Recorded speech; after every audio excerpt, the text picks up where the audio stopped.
আসসালামু আলাইকুম ওয়া রাহমাতুল্লাহি ওয়া বারাকাতুহু। বরগুনার পাথরঘাটায় 10-12 জন মিলে বিএনপি নেতাকে কুপিয়ে আহত করেছে কিছুক্ষণ আগে। মুমূর্ষ অবস্থায় তাকে বরিশাল মেডিকেল কলেজ গ্রহণ করেন নাই, ঢাকায় পাঠানো হয়েছে ইমার্জেন্সি তাকে চিকিৎসা করার জন্য।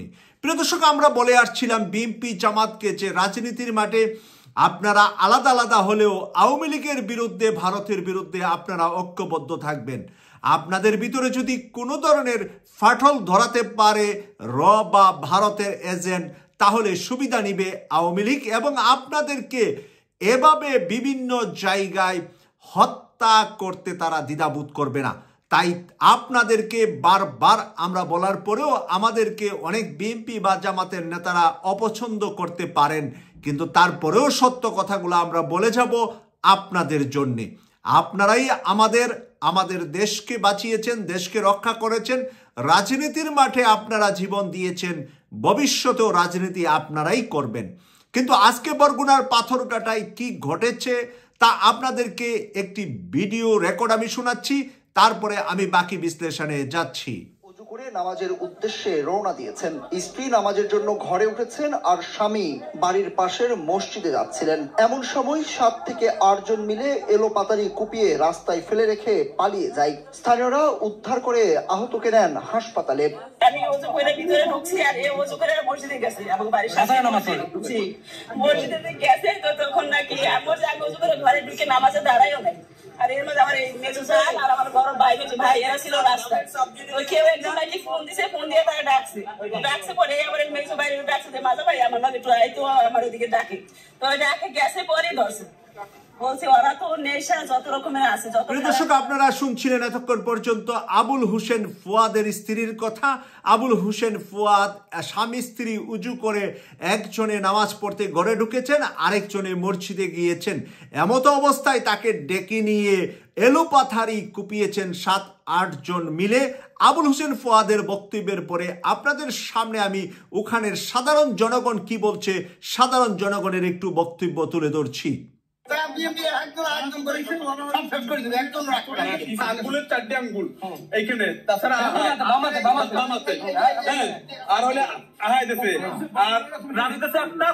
হামলার শিকার এই ফুয়াদকে কমানোর জন্য তারা বিভিন্ন ভাবে আগে থেকে তারা অত্যুতে ছিল, যার জন্য তাকে আজকে অনেক নিবেদিত প্রাণ ফুয়াদ, অনেক বিগত আন্দোলন সংগ্রামে অনেক ত্যাগী নেতা।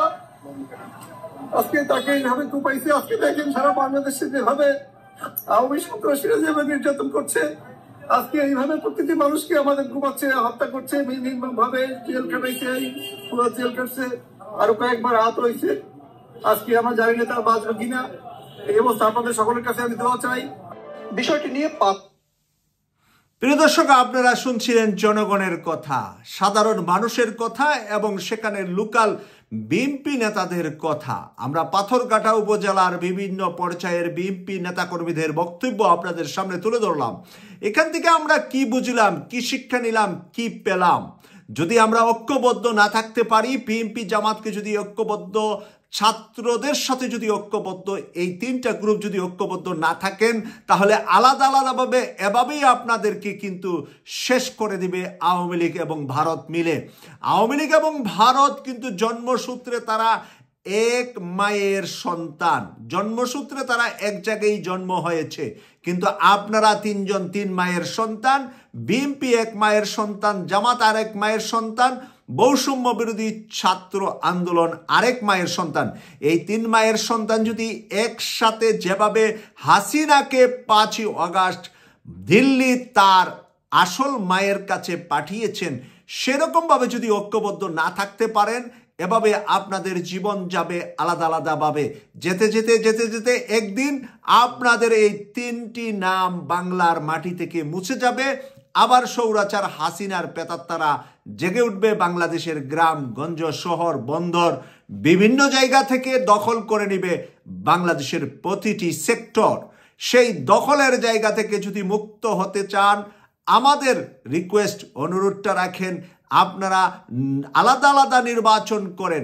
তিনটি মার্কায় তিনটি গ্রুপে নির্বাচন হোক, গণতান্ত্রিক পদ্ধতিতে যে বেশি আসন পাবেন সে সরকার গঠন করবেন।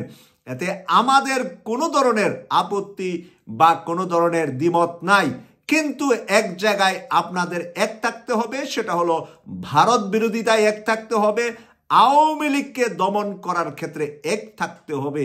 স্বৈরাচারের সংবিধান রেখে, স্বৈরাচারের প্রেসিডেন্টকে সামনে রেখে আপনারা এভাবে তিলে তিলে মারা যাবেন, এভাবে তিলে তিলে ধ্বংস হয়ে যাবেন, এটা আমরা যারা সোশ্যাল মিডিয়ায় কথা বলেছি দেশের জন্য, আপনাদের জন্য, আমরা এখন কিন্তু বসে থাকতে পারি না। তাই বিএনপিকে, জামাতকে, ছাত্রদেরকে বলবো ঐক্যবদ্ধ হতে, যে কোনো শর্ত মেনে আপনারা এই জায়গায় ঐক্যবদ্ধ থাকবেন, সেটা হলো ভারত এবং আওয়ামী লীগের বিরুদ্ধে আপনারা ঐক্যবদ্ধ থাকুন। এই প্রত্যাশা রেখে বিদায় নিলাম। আমি সৈয়দ মাসুক, লন্ডন থেকে। কেটিভি 24 কে সাবস্ক্রাইব করে আমাদের হাতকে শক্তিশালী করুন। আল্লাহ হাফেজ।